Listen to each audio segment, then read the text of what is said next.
गौतम बुद्ध ने जीवन में विचारों की शक्ति पर जोर दिया था।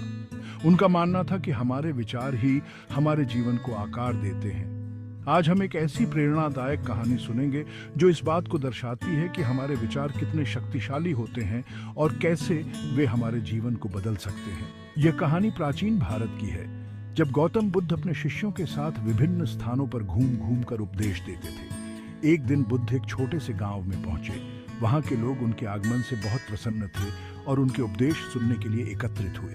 बुद्ध ने अपने उपदेश में कहा, आपका जीवन आपके विचारों का प्रतिबिंब है। जैसा आप सोचते हैं वैसा ही आपका जीवन बनता है। यदि आप अपने विचारों को सकारात्मक और रचनात्मक बनाएंगे तो आपका जीवन भी सकारात्मक और सफल होगा। गांव के लोग बुद्ध के उपदेशों से प्रभावित हुए, लेकिन उनमें से एक व्यक्ति, नाम था आनंद, बुद्ध की बातों से सहमत नहीं था। आनंद ने सोचा कि यह कैसे संभव है कि केवल विचारों से जीवन बदल सकता है।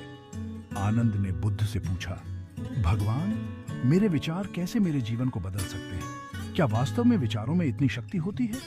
बुद्ध ने मुस्कुराते हुए कहा, आनंद, मैं तुम्हें एक प्रयोग करने के लिए कहता हूं। आज से अगले 7 दिनों तक तुम अपने सभी नकारात्मक विचारों को सकारात्मक विचारों में बदलने की कोशिश करो। देखो कि इससे तुम्हारे जीवन में क्या बदलाव आता है। आनंद ने बुद्ध की बात मानकर अगले 7 दिनों तक अपने सभी नकारात्मक विचारों को सकारात्मक विचारों में बदलने का प्रयास किया। उसने देखा कि जैसे जैसे वह अपने विचारों को बदलता गया, वैसे वैसे उसके जीवन में सकारात्मक परिवर्तन होने लगे। वह अधिक खुश और संतुष्ट महसूस करने लगा और उसके संबंध भी सुधरने लगे। 7 दिनों के बाद आनंद बुद्ध के पास वापस आया और कहा, भगवान, आपने सही कहा था।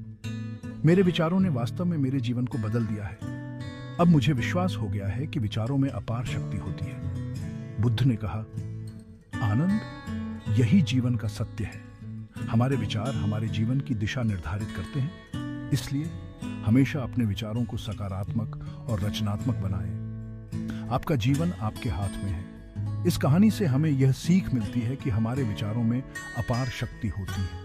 यदि हम अपने विचारों को सकारात्मक और रचनात्मक बनाएं, तो हम अपने जीवन को बदल सकते हैं और अपने लक्ष्यों को प्राप्त कर सकते हैं। इसलिए हमेशा अपने विचारों पर ध्यान दें और उन्हें सही दिशा में मोड़ें। मैंने उत्तर दिया, सत्य की खोज में सबसे महत्वपूर्ण बात यह है कि हम अपने विचारों और कर्मों को शुद्ध रखें। यह हमें आत्मज्ञान की ओर ले जाएगा।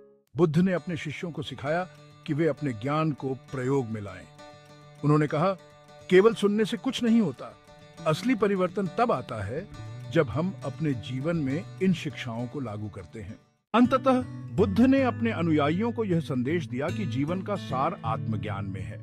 उन्होंने कहा, सभी दुखों का अंत आत्मज्ञान में है। इसे प्राप्त करने के लिए हमें अपने मन को शुद्ध और शांत रखना होगा। बुद्ध का संदेश सरल था लेकिन गहरा।